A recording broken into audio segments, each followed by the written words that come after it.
प्रशांत किशोर जी इस बार केला खा करके विद्यार्थियों के द्वारा और प्लीज ये कंबल कुमार और कौन कौन कुमार है इनके बारे में बात कीजिए। देखिए नहीं ये सब एक्टिंग बाजी करने वाले लोगों के बारे में हम बात नहीं करना चाहते हैं। इन्होंने राजनीति और युवाओं के साथ इन्होंने खिलवाड़ किया है और बच्चों को जिस तरीके से पीटा गया, और ये तो भाजपा की बी टीम है, ये क्या बोलेंगे इनके बारे में? तो मुझे लगता है बात करना भी पाप है अपने आप में।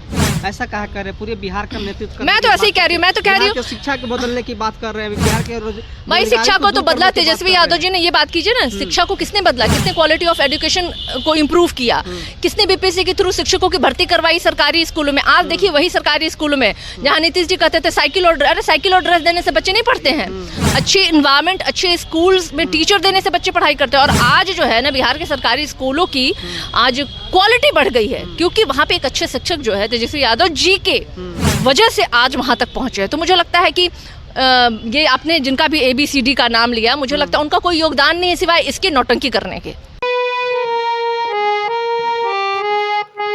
नमस्कार दोस्तों, मैं सुशील कुमार सिंह और आप देख रहे हैं संविधान तक। इस वक्त मैं RJD कार्यालय में हूँ और मेरे साथ सरिता पासवान जी हैं, RJD के प्रखर प्रवक्ता हैं। और इनसे हम जानते हैं कि आज जिस तरह से तापमान बिहार में गिरता जा रहा है और राजनीति में तापमान बढ़ता जा रहा है, इसके पीछे क्या राज है, क्या कहिएगा मैडम?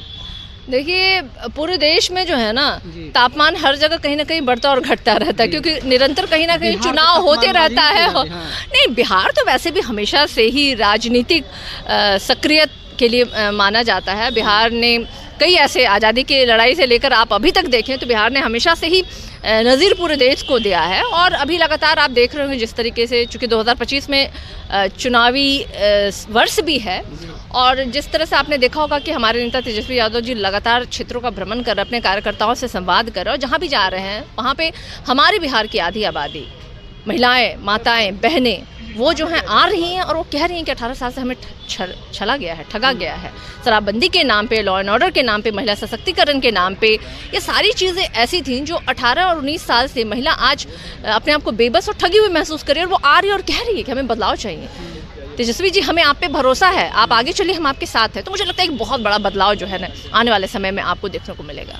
जो योजना लाया गया है, चुनावी योजना जो लाया गया है, क्या उस योजना का प्रभाव गरीब महिला या फिर आधी आबादी के बात करें, क्या वहाँ तक पहुँच पा रहा है या फिर क्या आप लोग के बीच में रह जा रहा है? आप इसको चुनावी योजना कह सकते हैं, लेकिन हमारे नेता का अपने बिहार वासियों के प्रति वो समर्पण है, और वो मैं आपको इस तरीके से प्रमाण दे सकती हूँ। क्योंकि आपने देखा होगा कि पिछले बार जब नेताजी ने लोगों के बीच में ये कहा था कि हम 10 लाख नौकरियां पहली कैबिनेट की बैठक में देंगे, और महज 17 महीने के शासनकाल में उन्होंने 5 लाख नौकरी देने का काम किया, तो उन्होंने युवाओं के साथ न्याय किया। और आने वाले समय में फिर उन्हें सत्ता में बैठने का मौका मिलेगा और वो युवाओं के साथ न्याय करेंगे। और साथ ही साथ माताएं और बहनें और माई और बहन मान योजना के तहत उन्होंने अब माताओं और बहनों के सम्मान की भी उन्होंने एक प्रण लिया है। क्योंकि जिस तरीके से आज जहाँ भी वो भ्रमण कर रहे हैं, आज उन्हें यही सुनने को मिल रहा है कि किस तरीके से नौकरी नहीं है, रोजगार नहीं है, महंगाई है, बिजली बिल इतने महंगे हैं, खाने के लिए 2 समय का मतलब जुगाड़ तक नहीं है महिलाओं के घर में, जो